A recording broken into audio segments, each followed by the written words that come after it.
Thanks very much, Ross. And one more step towards accessibility. Yeah. Okay. So what do I want to do for you? You want to cut me out, don't you? You want to put someone else up. Yeah.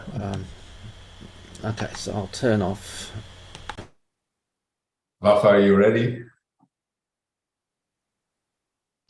Yes, I'm ready. So here is Vafa Khalighi, is coming with one more lecture, this time on bidirectional multi-column and paragraph footnotes in TeX. And with the floor, Vafa. Thank you. So you can see my screen, right? All right, great. So this is a very short talk. I hope it is short. I didn't intend it to make it that long. And I also really should be thanking the TUG conference committee because I submitted this quite late, maybe a few days ago, and they were very kind to make time for this talk of mine. So I'm going to talk about bidirectional, multi-column, and paragraph footnotes in TeX. I'm going to explain what that means. One of the cool things about bidirectional typesetting with TeX is that you actually get to know about everything. So it's not just one particular area of TeX, but you have to know everything because you have to make everything obviously bidirectional. Okay, so what I'm going to do, I first give you some introduction. I then show you some of the issues, maybe two classes of examples. Then I talk a bit about the layout of bidirectional footnotes. And then I tell you what the bidi package actually does with multi-column paragraph footnotes and what the layout is there. And finally, I talk a bit about the alternative placement of footnotes, just some ideas. They are not implemented, so they're just some rough thoughts that I have. And then I look back at the issues that I have shown you here, and we will see if the bidi package also suffers from those kind of issues. Okay. So where does it come from? So if you have read the TeX book in Appendix D, I think it's about page 397. It starts there, where Kenneth actually talks about dirty tricks of the TeX book, or what I like to call like advanced macro programming. He describes algorithms for typesetting multi-column and paragraph footnotes. Okay, so there are two kind of algorithms. The first one is about multi-column footnotes, and the second one is on paragraph footnotes. And these two algorithms are a bit complicated, so then we are going to have some issues. Um, these algorithms are used in many packages. Maybe probably you have used fnpara, foot, miscellaneous, manyfoot, and many other packages. So they use the same algorithms, but with few slight modifications to make it compatible with the LaTeX format. So the main point of my talk is to actually show you two classes of examples that these packages are suffering from, and tell you a bit more about those issues. And then we're going to look at the multicol package and see how the multi-column and paragraph footnotes gets more complicated when we are dealing with multicol. Obviously, we want to make it a bit more challenging, so we're going to talk about another level of complication when we typeset both mix right to left and left to right footnotes in multi-column and paragraph layouts. Okay. So let me first show you two classes of examples that there are problems with multi-column and paragraph footnotes. So as I said, there are many packages, but I'm going to be using the memor class because, well, memor is really a popular class and it has lots of features and a lot of people use it. So that's a good example of using what I'm about to say. This is a very simple document. So we're just using the memor document class, and we want to typeset paragraph footnotes, and all I'm asking is just that typeset just one footnote. So not a big deal. Okay, so we typeset that. Well, no issue happens there, and we got our footnotes at the end. Okay, so what we want to do next, maybe we want to enlarge the value of baseline skip by a factor of 2. So that's why we are using the control sequence line spread and then with a 2 there. So it actually enlarges the baseline skip with a factor of 2. So twice as large as it is now. And so we are going to run ZTeX again under the LaTeX format. And this is not a very complex document, right? We're only asking to be typesetting one footnote. So we don't expect to run into problems, but let's see what happens. Okay, so what happened is that we got an error.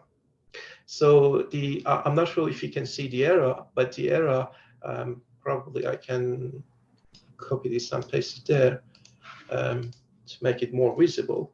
So the error that you get is the arithmetic overflow error of TeX. And this happens when inside the control sequence paragraph footnotes, memory is trying to compute the foot fetch factor as in the kind of algorithm in Appendix D of the TeX book. So this actually hits the limit. Okay. So this is not a big deal. You might say this is not a big deal in English documents because you rarely want to enlarge the baseline skip by a factor of 2, unless you want to typeset some kind of thesis where there are requirements to have like double spacing. But the issue happens a lot when you're typesetting right to left documents, because most of the time, especially the way the Persian fonts or Arabic fonts are designed, is that you need to enlarge the value of baseline skip from what LaTeX default is. So you run into this kind of problem a lot.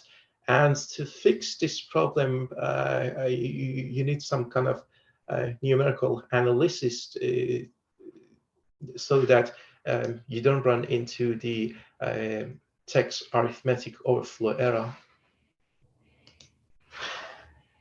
Another class of example that I have is the one that we are going to use with the multicol package. So with the multicol package, I'm again using memor, and I'm typesetting 2 columns. I use the package libsum to put some dummy text, and then I'm putting some footnotes here. Let's see what happens. So this time I'm not enlarging the baseline skip. I'm going to go with the default baseline skip, but let's see what happens. Okay, well, that's good, but not really, because there is an issue here. The footnotes, or maybe I should add more so you can really see the issues. The footnotes are supposed to be as wide as the text widths, not just the column widths. So this is one issue there. And you can see that when I commented this line, there was no issue. But as I uncomment this, the actual footnotes are starting to get into the page number at the bottom. And if I add several other footnotes more, the situation just get really bad. So there are two issues here. Firstly, the issue of the footnotes colliding with the page number at the bottom. And the other one is that we expect the footnotes to be as wide as the text width, not as wide as the column widths.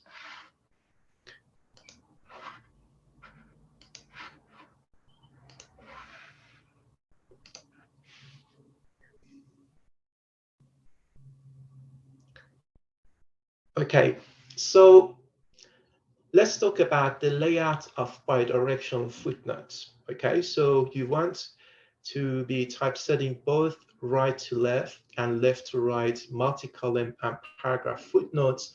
So the very first question that you want to ask, what is the best possible way of doing this? Okay, I personally thought about this question quite a lot and experimented various possibilities. Initially, I experimented typesetting mixed right to left and left to right footnotes in multi-column and paragraph footnotes in the same footnote level. So just one footnote level, but mixing right to left and left to right. But then there are issues there. If you're going to use paragraph footnotes, since your paragraphs are have to run either from right to left or left to right, then mixed footnotes looks confusing.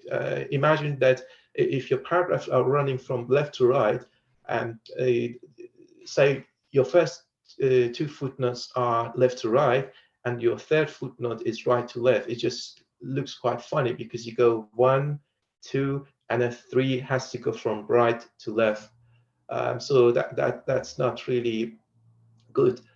For multi-column footnotes, what's going to happen is that if the baseline skip value of left to right footnotes and right to left footnotes are different, then the balance of columns get messed up.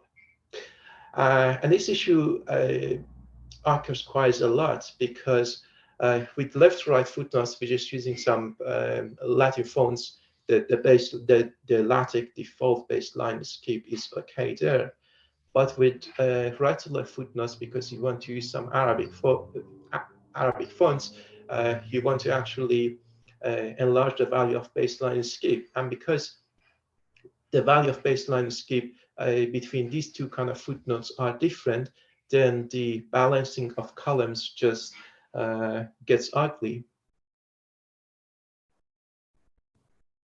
Okay, so let's look at what the bidi package does. So after all the experiments I've done with all of these packages and all the possibilities, the bidi package actually provides the following control sequences for typesetting right to left and left to right multi-column and paragraph footnotes through its extra footnote features options. So I think the bidi package is only package in existence that offers you 10 column of up to 10 column of footnotes. So the normal footnotes actually just the default LaTeX footnotes, but then you can typeset your footnote in 2 column, 3 column, 4 column, 5 column, up to 10 column. And there's of course the paragraph footnotes. What the star means at the end of these control sequences, it means that they are actually optional. So you don't really have to use them. But if you use them, then this suppresses the indentation at the beginning of the footnotes. So let me talk about these two things, and then I'll show you an example of how that works. So currently, with the current version of bidi package, the implementation is such that we have 2 footnote levels. So we have one for right to left footnotes and the other one for left to right footnotes. specifically because we don't want to run into those issues that I talked about. We don't want the paragraph footnotes to be confusing. We also don't want that if we have different values of baseline skip for right-to-left footnotes and left-to-right footnotes, we don't want the balancing of columns to be broken. So really what we have is that no matter what the order of the footnotes on your document is on a particular page, and on every page, you get first right-to-left footnotes at the bottom and then left-to-right footnotes. So having said that, let me show you an example.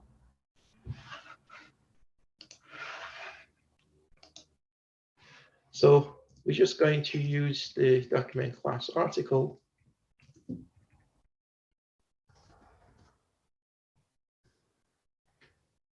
Then we use the bidi package. But if we need to pass the extra footnote features to the package.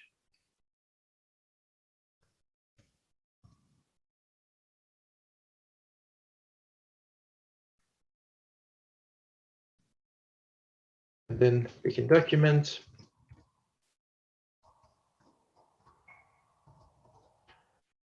Commands document.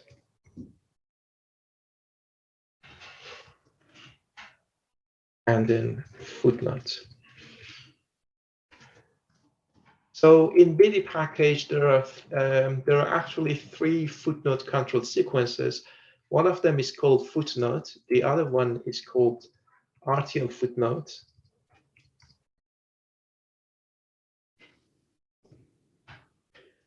And the next one is called, obviously, LTR footnotes.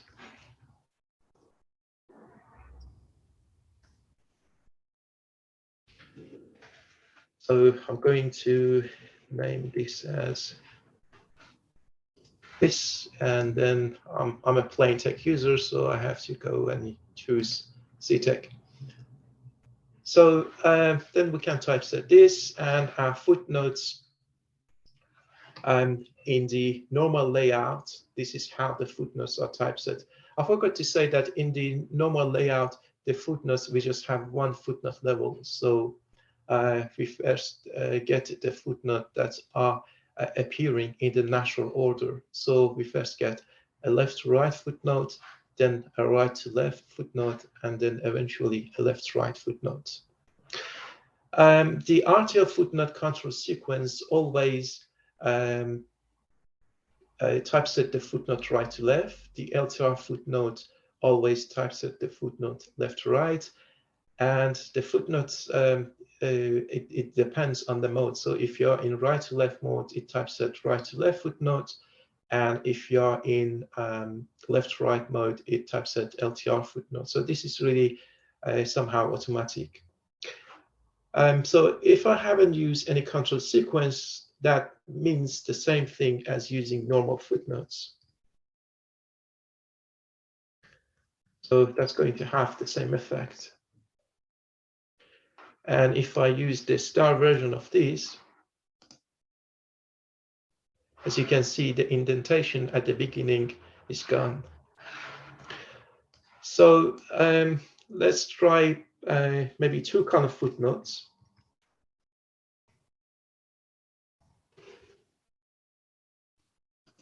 What's going to happen is that maybe I need to add this so we can see what's happening.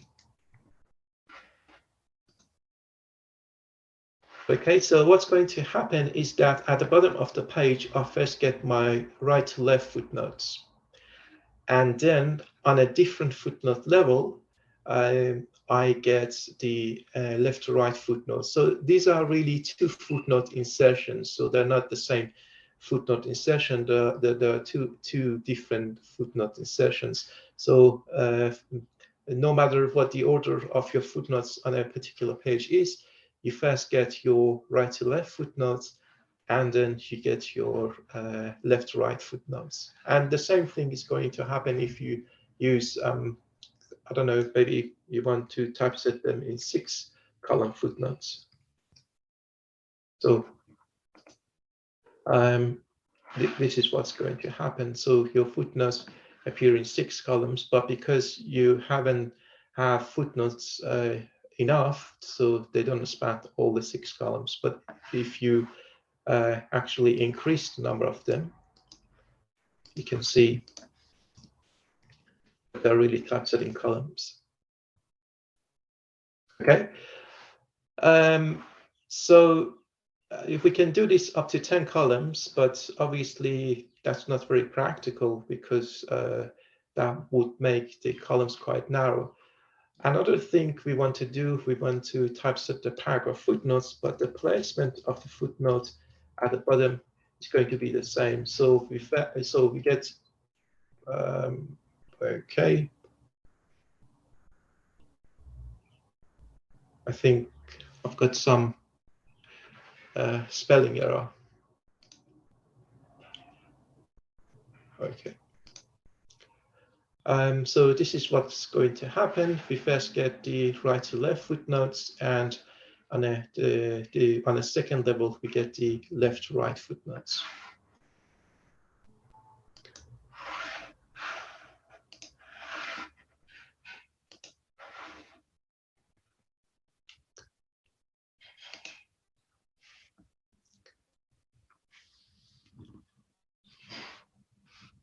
Okay. So let's talk about some alternative placement of footnotes. These are just some rough ideas that I have from user inputs and what they wanted to do. So there are a few cases that we can do. These are not implemented officially in the bidi package, but I have the rough sketches of the algorithm that I need to do this. So one of the things is that if the first footnotes on a particular page is right to left, then we first typeset the right to left footnotes on that page. But if the first footnote is actually a left to right one, then we typeset the left to right footnotes first. So depending on what the first footnote is, what direction it is, then that determines what we're going to be typesetting at the bottom of each page. The other case is that we want footnotes to appear in the natural order.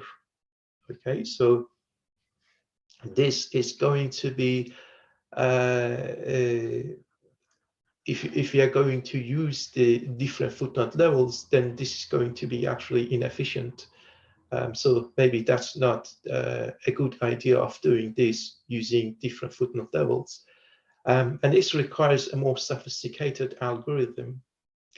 The other idea that we want to do is that we want to count the number of footnotes on a particular page.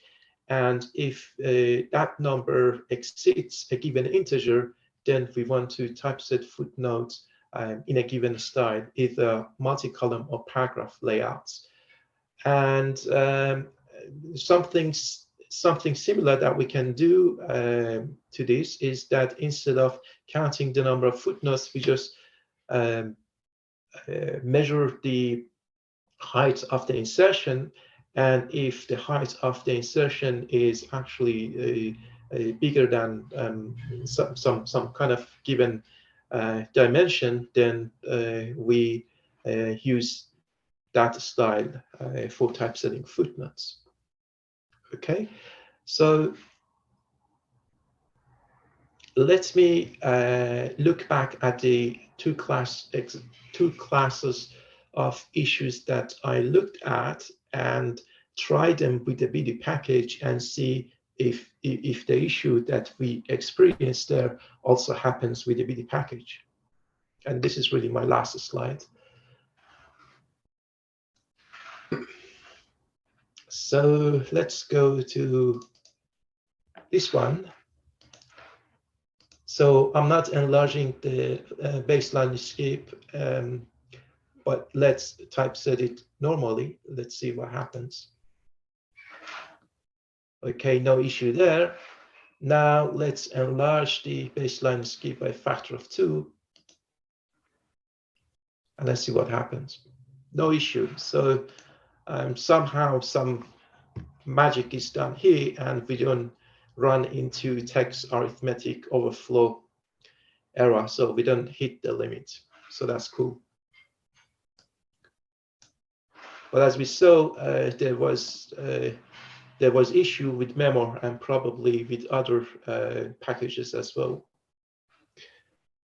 Let's look at number 4. Number 4 is where we want to typeset multicol, and we want to be typesetting our footnotes in paragraph format. So let's see what happens. So if you can remember, there were two issues. The first issue was that the footnotes weren't as wide as text widths. They were just as wide as the column widths. And the second issue was that they would collide with the page number at the bottom. So let's first typeset this. Okay, maybe you say that I don't have enough footnotes. Okay, so let's add more footnotes. Maybe, do you think this much is okay? Well, let's see. Okay. See, so as I'm increasing the number of footnotes, two things happens. First is that the footnotes are going to be typesetting as wide as the text width, and second is that what we do is actually we are measuring the height of this insertion, and we are subtracting it from the actual text height here. Okay, so let's add more footnotes.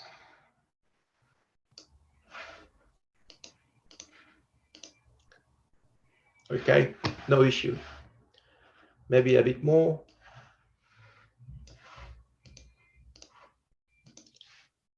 No issue there. And maybe I want to uncomment all of it. So there's also no issue there. So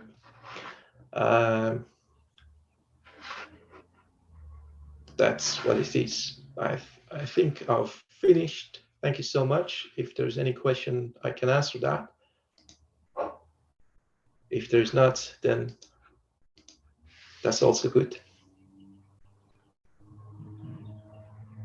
Thanks so much, Vafa. No worries. Thank you.